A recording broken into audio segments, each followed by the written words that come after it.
सुनिएगा, मुगलिया काल में जलालुद्दीन अकबर के गाल पर कमाल के चांटे सा पड़ा था युद्ध। श्याम नारायण पांडे ने हल्दी घाटी लिखी। मेरे मन में भी हुआ कि मैं राजस्थान के गौरव पर कविता लिखूं, लेकिन मेरी औकात इतनी नहीं थी कि मैं इतने बड़े नाम पर कविता लिखूं। मैंने मां से कहा, मां मैं महाराणा प्रताप पे कविता लिखना चाहता हूं, मेरी लेखनी साथ नहीं देती। मां ने जवाब दिया सपने में, बोले बेटा तू महाराणा प्रताप जैसा नहीं, उनके घोड़े जैसा दिखता है, तू उनके घोड़े पर लिख। और मैंने चेतक पर एक कविता लिखी है, एक छंद पढ़ता हूं, भूमिका का सुनना सर। मुगलिया काल में जलालुद्दीन अकबर के गाल पर कमाल के चांटे सा पड़ा था युद्ध। राजा मेवाड़ के प्रताप महाराणा उनके माथे पर सोने के मुकुट सा जड़ा था युद्ध। हल्दी की घाटी में वीर परपाटी में मेवाड़ की माटी में मौत सा अड़ा था युद्ध। दूजे युद्ध, अन्य युद्ध, घोड़े पर बैठ लड़े शेर, वहां शेर पर सवार होकर शेर ने लड़ा था। शेर ने लड़ा था युद्ध, शेर पर सवार होकर शेर ने। क्या सुनते हो यार आप लोग? मैं सच में प्रद्युम्न, मैं दावे के साथ कहता हूं भैया, ये जो बैठे ना बैठे, इनके जितने बड़े मेरे बेटे और बेटियां हैं सच में उम्र में अगर देखा जाए। लेकिन आज जिस तरह से आप लोगों ने सुना है कविता को, जहां पर दाद चाहिए ठीक उसी पॉइंट पे दी है। मैं आज प्रणाम करता हूं इन बेटों को। ऐसे अगर रचनाकार सुनने वाले हैं तो कविता स्थापित होती है। भारत की माटी का वंदन अनेक बार चंदन समान इसे मस्तक लगाता हूं। राजा मेवाड़ के प्रताप महाराणा उन्हें श्रद्धा की शौर्य शब्द समिधा चढ़ाता हूं।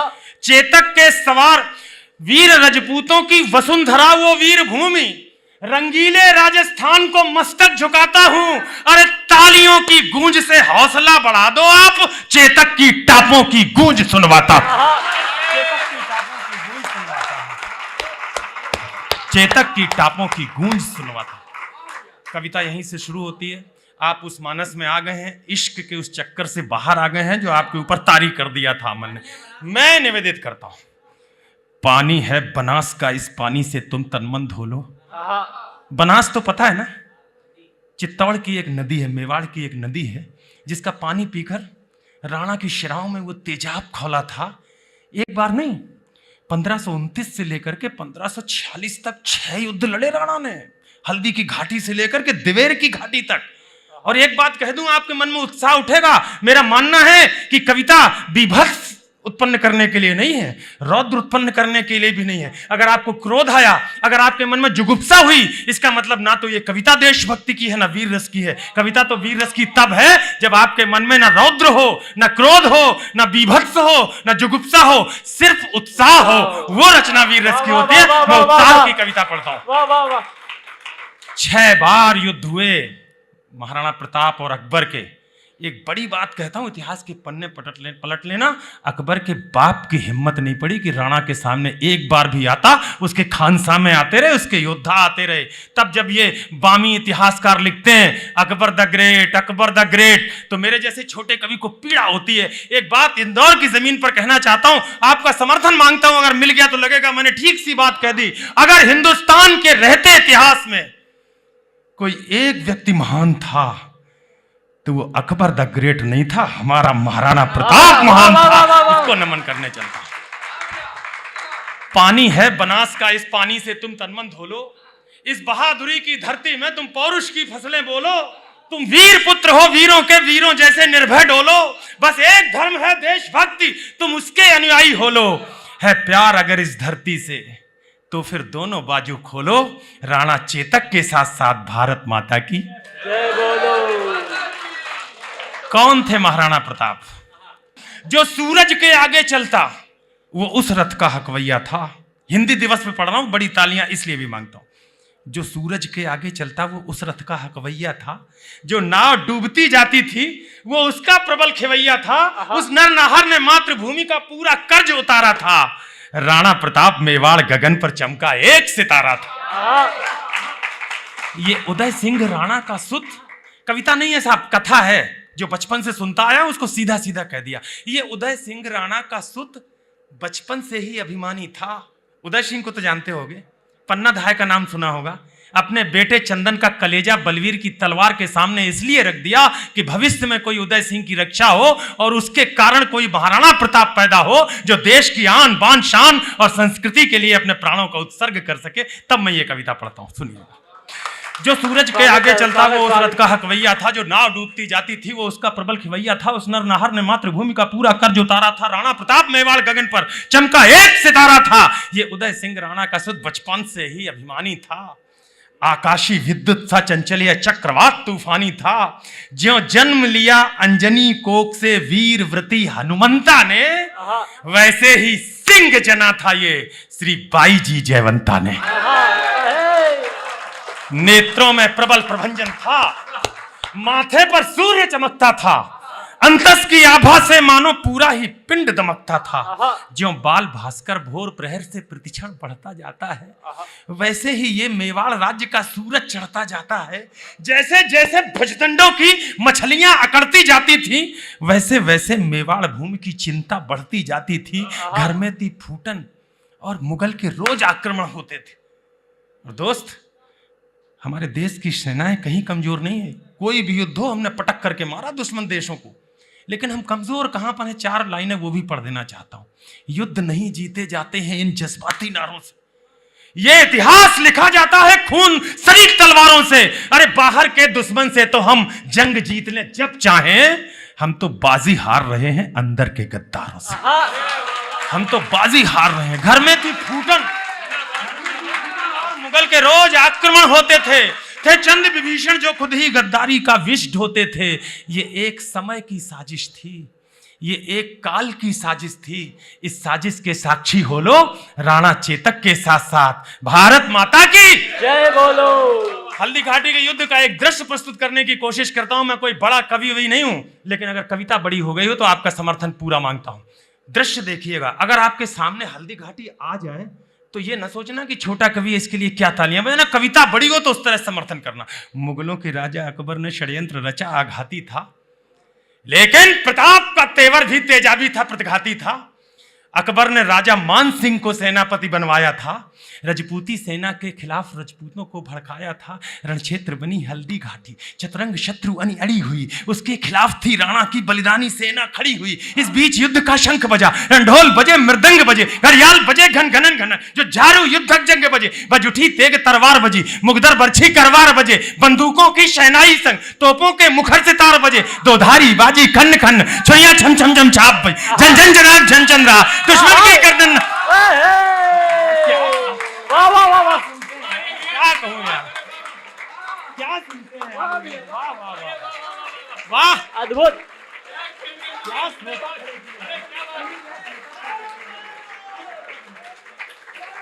जय हो जय हो। क्या सुनते हो यार आप लोग। वाह। जय जय जय जय। मुगलों के राजा अकबर ने षड्यंत्र रचा, आघाती था, लेकिन प्रताप का तेवर भी तेजाबी था, प्रतिघाती था। अकबर ने राजा मान सिंह को सेनापति बनवाया था। रजपूती सेना के खिलाफ रजपूतों को भड़काया था। रणक्षेत्र बनी हल्दी घाटी, चतुरंग शत्रु बनी अड़ी हुई, उसके खिलाफ थी राणा की बलिदानी सेना खड़ी हुई। इस बीच युद्ध का शंख बजा, रणढोल बजे, मृदंग बजे, घड़ियाल बजे, घन घनन घनन, जो झारू युद्धक जंग बजे, बज उठी तेग तरवार बजी, मुगदर बरछी करवार बजे, बंदूकों की शहनाई संग, तोपों के मुखर सितार बजे, दोधारी बाजी खन्न खन्न, छुरियां छम छम छम छाप बजे, झन झन झनाक झन चंद्रहास, दुश्मन की गर्दन नाप बजी, धनुषों की डोरी धन धन, और तीर बोलते सन सन, घोड़ों की घंटी टन टन, हाथी का घंटा घन घन। पंक्ति तो अब संभालना। सिर कटकर गिर जाते थे जयमल राठौर और कल्ला राठौर। जो राजस्थान को जानते हैं उनसे कहना चाहता हूं, और कविता पढ़ूंगा तो पूरे मन से पढ़ूंगा, मैं कोई जल्दबाजी नहीं करूंगा, माफ करना। मैंने सबको खूब जी भर के सुना। जयमल राठौर, कल्ला राठौर, 2 योद्धा, हल्दी घाटी का युद्ध। कल्ला राठौर का सिर कट गया, जयमल ने अपने कंधे पर बिठाला। दोनों के चारों हाथों में तलवारें थीं।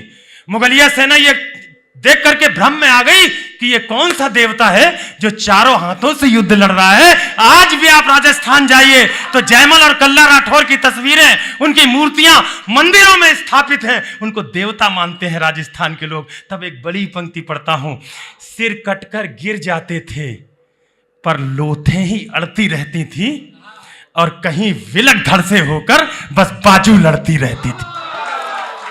आहा, बस बाजू लड़ती रहती थी। अरे जिसको भगोड़ देता चेतक उसका बख्तर कट जाता था, जिसको भाला घुस जाता था, गुब्बारे सा फट जाता था। वो नीले घोड़े का सवार तूफान दिखाई देता था, जिस ओर निकल जाता चेतक शमशान दिखाई देता। आहा, वाह वाह वाह वाह वाह,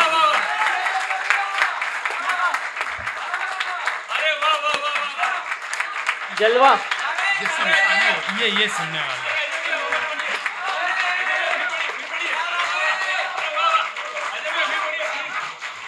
फिर पड़े भैया। वो नीले घोड़े का सवार तूफान दिखाई देता था, जिस ओर निकल जाता चेतक। मेरा मन है कि मैं एक कोशिश करूं और हल्दी घाटी से चेतक को इस हॉल में ले आऊं। और अगर आपको लगे कि कवि अपनी कोशिश में सफल रहा तो जरा उसके जो टाप है ना पैरों के, उनके साथ अपनी ताल मिलाना। वो नीले घोड़े का सवार तूफान दिखाई देता था, जिस ओर निकल जाता चेतक शमशान दिखाई देता था। टप टप टपाक टप टप टपाक टप टप टपाक टप टप टपाक टप टप टपाक टप टप टपाक टप टप टपाक टप टप टपाक पदचाप सुनाई देती थी। चेतक दिखता थोड़ी ना था, बस टाप सुनाई देती थी। वाह वाह वाह, थोड़ी था।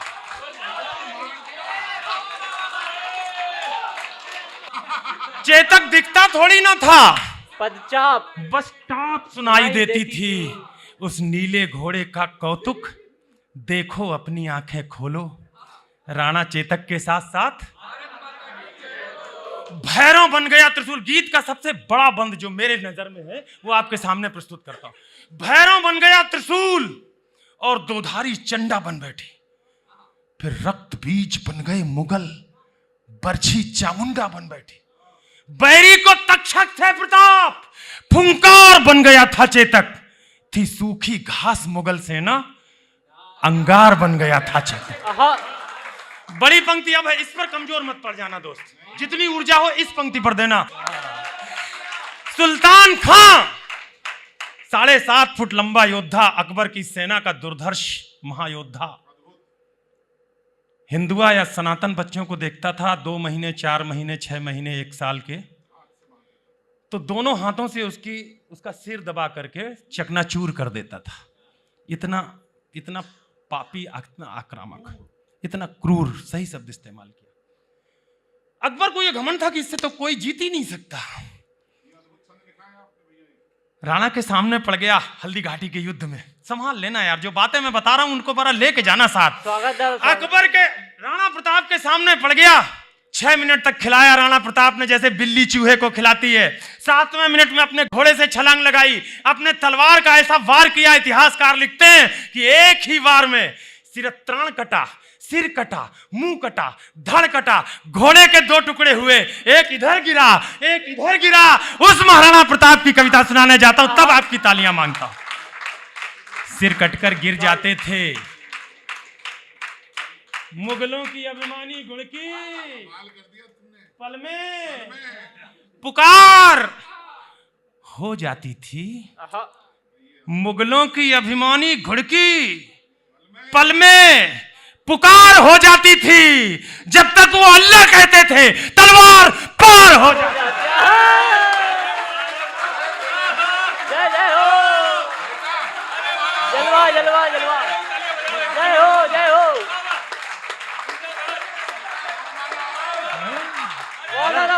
मुगलों की अभिमानी घुड़की पल में पुकार हो जाती थी।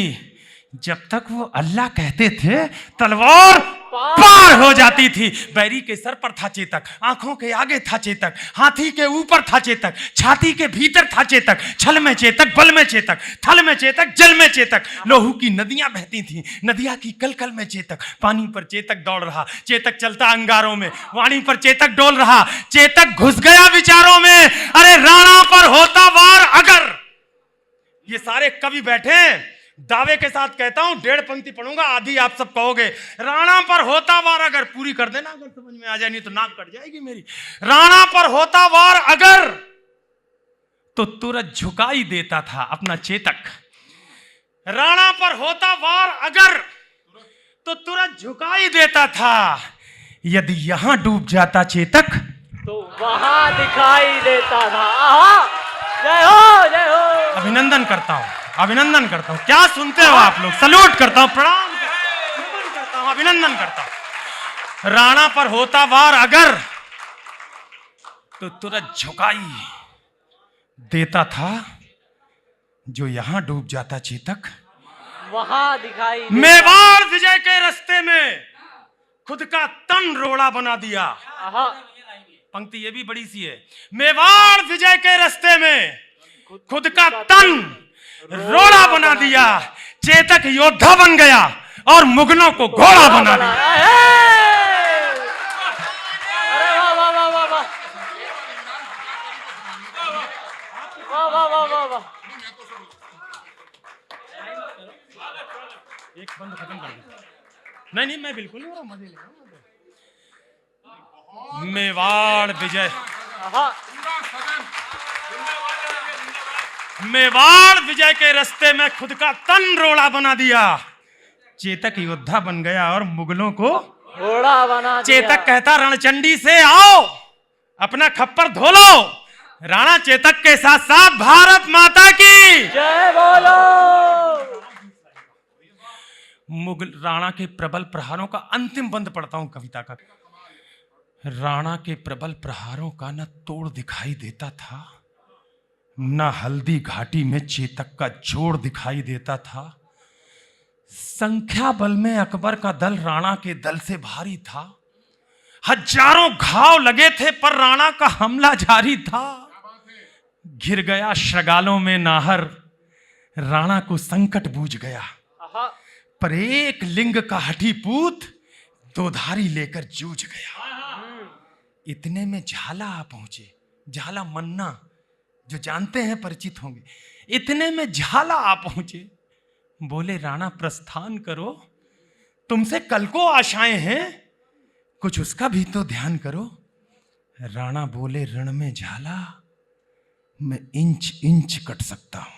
आहा, ये शौर्य था राजस्थान का जो शब्दों में परिवर्तित हुआ। राणा बोले रण में झाला मैं इंच इंच कट सकता हूं, पर पैज भवानी तुलजा की मैं कभी नहीं हट सकता। आहा, आहा,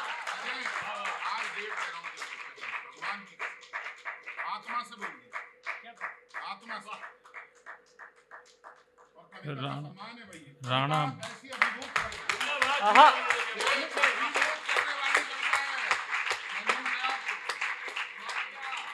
राणा बोले रण में झालो मैं इंच इंच कट। एक भी पंक्ति में हिंदू मुसलमान नहीं, एक भी पंक्ति में भारत पाकिस्तान नहीं, एक भी पंक्ति में मोदी नहीं, एक भी पंक्ति में राहुल नहीं। अजय अंजाम पढ़ेंगे सिर्फ अपने पुरखों का पौरुष, उनका पराक्रम और अपने देश की आन बान और शान। इसके अलावा देशभक्ति का कोई काम नहीं। राणा बोले रण में झाला मैं इंच इंच कट सकता हूं, पर पैज भवानी तुलजा की मैं कभी नहीं हट सकता हूं। तब एक लिंग का नाम लिया, दे घोर शपथ झाला बोले। दुश्मन का वार लिया खुद पर, होकर लथपथ झाला बोले। इनको मैं धूल चटा दूंगा, देखो तुम कल के बंगल को। झाला ने कसम दिलाई तो राणा चल निकले जंगल को। बढ़ते बढ़ते राणा मग में 21 गज का नाला आया। चेतक का तन था लस्त पस्त, लेकिन जैसे ज्वाला आया अपनी पूरी ताकत समेट चेतक फल्लांग लगा बैठा। राणा की रक्षा करने को अंतिम छलांग लगा बैठा है। वाह वाह वाह वाह वाह।